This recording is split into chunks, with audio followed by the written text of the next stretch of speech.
"I guess that's our food," Alexander said as he quickly went to the door and opened it. It was indeed their dinner, and the room service wheeled in their trolley of food. The waiter arranged it on their dining table. Alexander gave him a generous tip, and he kept bowing until he left. Alexander locked the door and came to the dining room. Ophelia was already seated and waiting for him. Once he sat down, she got up. "Can I serve you, my husband?" she asked. "Never? Don't serve me. I should be the one serving you." "So sit and look pretty for me while I do so," he said. So Ophelia sat back and watched as he served her the meal. He took the bowl of spaghetti bolognese and took some out of it, putting it carefully on her plate. He also put some veggies on the side and had the chicken parts placed on another side. There was a bottle of Moët on ice. He took it and served their glasses. Then they started to eat, and in a short while, they were done. They headed for the living room to relax. Ophelia turned on the TV, searching for a movie channel that would be entertaining for both of them.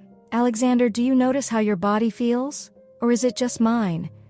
I feel like I'm still on the ship and my body is still moving from side to side." She explained to him how she felt. He laughed. "This tells me you've never been on a ship before. That's good to know. But yes, that's exactly how you feel.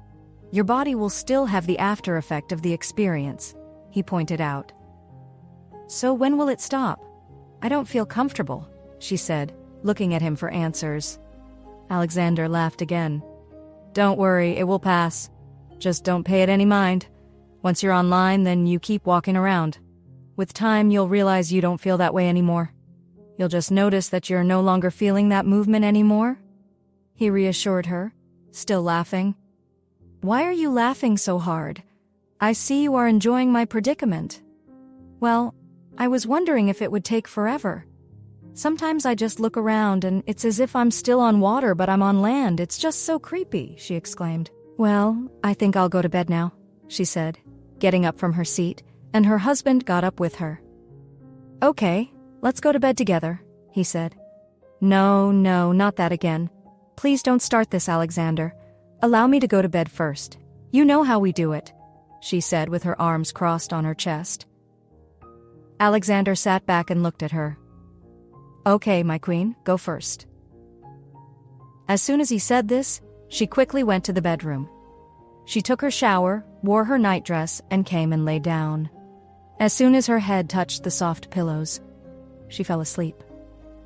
5 minutes later, Alexander came in. He looked at her. He couldn't believe how quickly she slept off. He heard her soft snores and smiled to himself. He also showered, got into his pajamas, and came to lie beside her. "Ophelia, you are mine, and I am yours. Nothing would separate us. Together we will conquer the world. Together we will do amazing things. I love you, my bride," he said to her, and drifted off to sleep. The next morning, when they woke up, Alexander and Ophelia went through their morning routines as usual, and the husband had placed an order for breakfast. His wife was in the bathroom when he did so. When she was done from the bathroom, and she came to the bedroom to dress up in one of the new clothes from Versace, she stepped into the living room, and Alexander's breath hitched in his throat as he gulped at the sight he was beholding. "Ophelia, you are so beautiful," he said adoringly. "Thank you," Ophelia responded to his compliment. In an instant, they heard a knock on the door and Alexander got up, assuming it was the kitchen delivering their breakfast. He opened the door eagerly, and there stood one of the bellboys with a bunch of red roses and a card. "This is for Miss Ophelia," he said. "From whom?" her husband asked the bellboy in front of him. "It was dropped at the front desk and I was asked to bring it to her," the bellboy explained. "Okay," Alexander said, collecting the roses from the bellboy and closing the door. He took the card from the roses and read it. "With you in my heart always, when would you be free today? Peter." He read it again, unsure, then pocketed the roses and threw them in the bin. He went back to sit beside his wife. "Whose roses are those?" she asked him. "They are for you," he responded honestly. "For me? From who?" she asked quizzically, now turning in her seat to look at her husband. "I don't know. The card said his name is Peter." he said, watching her face closely in case she recognized the name. Peter? I've never been to Rome before, so how would I know a Peter? None of my colleagues knew of our marriage, and I don't have a colleague named Peter, she explained. Don't worry, my wife. I know what is going on. Just forget it. I will handle it in my own time, he assured her. Eventually, the kitchen staff arrived, and Alexander opened the door as they wheeled in the food. The man arranged it perfectly on the table and left immediately. Husband and wife sat down and had breakfast together. So, where are we going today? Have any place in mind you want to see? He asked. I don't know. Where do you want us to go? She asked. But I thought you said you wanted to see someplace, or did you forget? He pointed out. Oh, I didn't forget. I was only trying to see if you remember, Ophelia said, smiling. Of course I remember. I remember everything that concerns you. Please always remember that. You are in here, always, he said, touching the position of his heart. So when do we go? She asked, checking her phone for the time. Right away, her husband responded. Just make sure that you wear something comfortable, he added. I'm dressed for anywhere, so let's go, she responded. They left for the elevator and descended to the foyer. There, they saw the concierge. Good morning, Mr. Prescott. Your car is waiting for you, the concierge greeted them. As they stepped out, they saw the driver, who quickly came out and opened the door for his wife and then for the husband. Once the driver moved the car, Alexander clicked his fingers. The rail station. We're going to Venice, he instructed. Of course, the driver said, taking them straight to the rail station. When they got there, they looked around for where they needed to buy the tickets and found a booth that sold them. They purchased tickets for the next train. The Roma Termini, the main train station in Rome, was bustling with people, all hurrying to catch their trains. Alexander held Ophelia's hand tightly, guiding her through the crowd. They found their platform and boarded the sleek modern train bound for Venice. As the train left Rome, they watched the cityscape transform into rolling hills and vineyards. The countryside was lush and green, dotted with charming little houses and farms. The ride was smooth and relaxing. The train made a few stops along the way, but Alexander and Ophelia stayed in their comfortable seats, enjoying the view. They had packed a small picnic with sandwiches, fruits, and a bottle of wine. After a few hours, they began to see signs of Venice. The train crossed long bridges over the sparkling water, and soon they arrived at Santa Lucia train station. The station was grand and bustling, much like in Rome, but with a unique charm. The air was filled with excitement and the sound of water lapping against the docks. Alexander and Ophelia stepped out of the train and took a deep breath of the fresh, salty air. They were in Venice. A limo was waiting for them, the driver standing beside it holding a placard with Mr. and Mrs. Prescott written on it.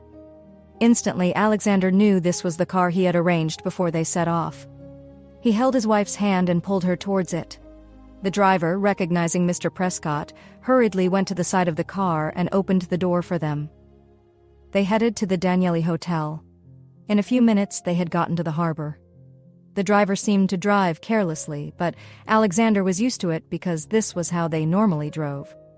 Ophelia was a bit uncomfortable with the roughness of the ride. Ophelia was breathless from fear as her husband smiled, watching her expression.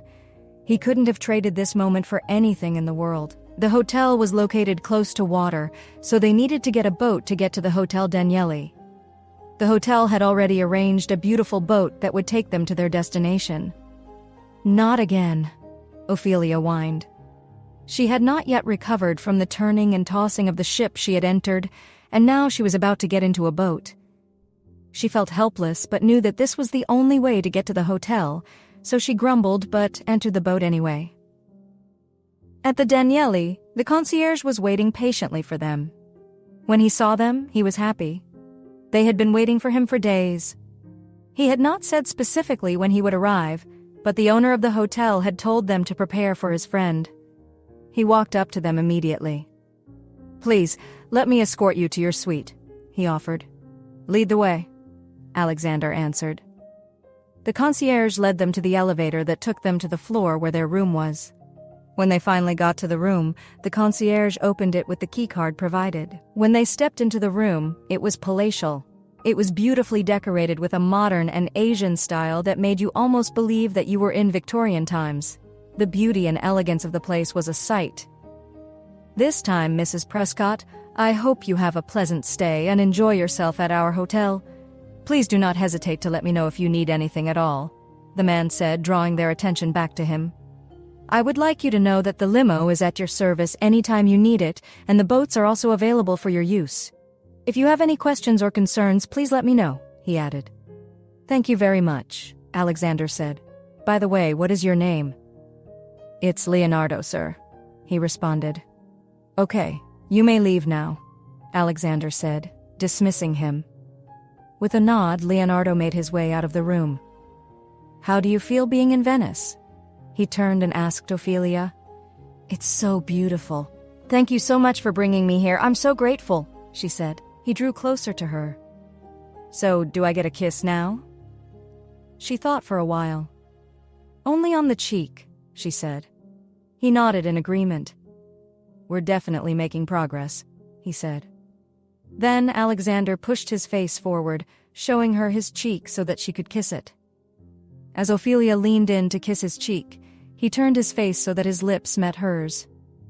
They kissed briefly before Ophelia pulled back instantly. "Even in kissing, you can't be honest, Alexander. What game are you playing at now?" "Well, I'm too happy to be upset. Anyway, what do we do here?"